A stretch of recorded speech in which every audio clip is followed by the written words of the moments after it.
On se barre. On se barre. On se barre.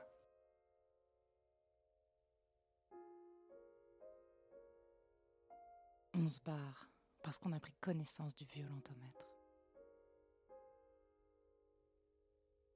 Bonjour.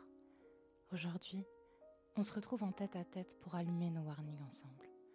Je veux vous parler du violentomètre. Pourquoi ? Parce que c'est un outil que j'ai pu trouver sur ma route et je vous conseille de le lire vraiment attentivement. Ça se présente comme une règle avec une graduation de couleurs allant du vert au rouge, distinguant 3 catégories dont je vous parlerai par la suite. Dans une relation amoureuse, il aide à questionner le consentement, mais aussi à voir si la relation est toxique ou non. Pour l'histoire, il a été développé pour sensibiliser les jeunes femmes aux violences conjugales. Il a été conçu fin 2018 par les Observatoires des violences faites aux femmes de Seine-Saint-Denis et Paris, l'association En Avant Toutes et la mairie de Paris. À la demande du Conseil régional d'Île-de-France, le centre Hubertine Auclair, qui est le centre francilien pour l'égalité femmes-hommes, a adapté cet outil de sensibilisation.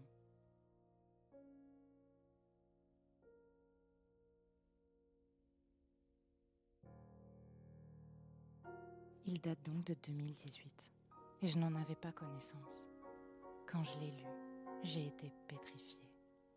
Le violentomètre, il vous met face à vos vérités, face à la réalité insoutenable. Il vous dit « Regarde, ce n'est pas normal, va-t'en ». Et il vous fait prendre conscience de l'intolérable si vous acceptez de le voir. Ne cherchez pas d'excuses, les faits sont les faits, et vous vous devez de ne plus rester dans ce genre de relation. Je vais donc vous lire maintenant le violentomètre pour qu'on comprenne ensemble ce qu'on ne doit jamais accepter, car c'est en fait très malsain.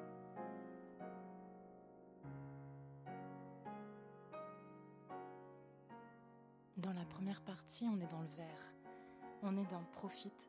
Ta relation est saine quand il respecte tes décisions et tes goûts, accepte tes amis et ta famille, a confiance en toi, est content quand tu te sens épanoui, s'assure de ton accord pour ce que vous faites ensemble.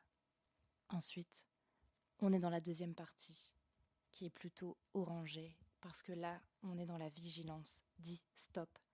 Il y a de la violence quand il t'ignore des jours quand il est en colère, te fait du chantage si tu refuses de faire quelque chose, rabaisse tes opinions et tes projets, se moque de toi en public, te manipule, est jaloux en permanence, contrôle tes sorties, habits, maquillage, fouille tes textos, mails, applis, insiste pour que tu envoies des photos intimes, t'isole de ta famille et de tes amis. Je veux que dans cette catégorie déjà vous allumiez vos warnings, parce qu'on est dans l'intolérable. La dernière partie, là on va carrément dans le rouge. On est dans protège-toi, demande de l'aide. Tu es en danger quand il te traite de folle quand tu lui fais des reproches, pète les plombs lorsque quelque chose lui déplaît, te pousse, te tire, te gifle, te secoue, te frappe, menace de se suicider à cause de toi, te touche les parties intimes sans ton consentement, menace de diffuser des photos intimes de toi, t'oblige à regarder des films porno, t'oblige à avoir des relations sexuelles.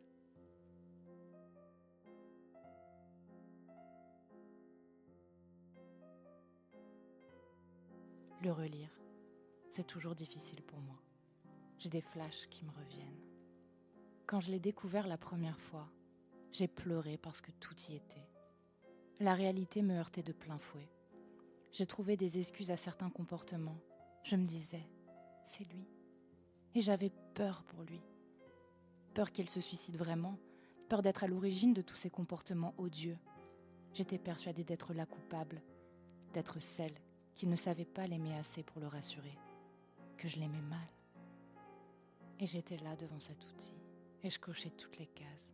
Tout y était, et j'avais accepté l'inacceptable. Je me sentais stupide, parce que sa violence était semblable à toute celle des autres bourreaux qui se prennent pour les dictateurs de nos cœurs. Et d'autres avaient même écrit sur cette violence.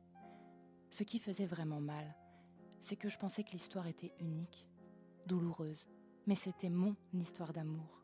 Mais en fait, elle était comme toutes les histoires de violence conjugale. Il n'y avait rien de romanesque. C'était juste Une autre tragédie qui se jouait à huis clos.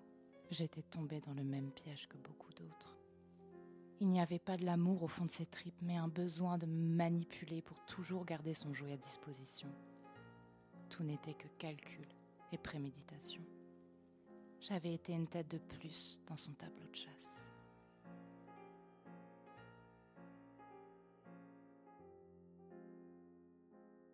Vous savez, la vie, ce n'est pas être dans leur ombre pour qu'ils puissent monter sur leur trône et imposer leurs règles. Ce n'est pas les miettes qu'ils vous laissent prendre. Ce n'est pas la peur qui vous colle à la peau, comme les bleus ou les douleurs qu'ils peuvent vous laisser. La vie, c'est assembler des couleurs pour en faire des arcs-en-ciel.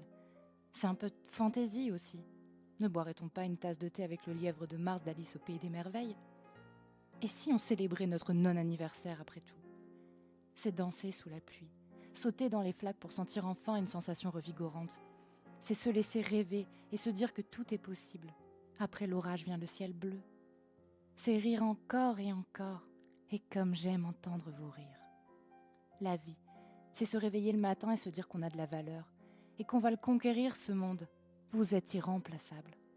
Allez, écoutez-moi. On se barre. Soyez toujours libre.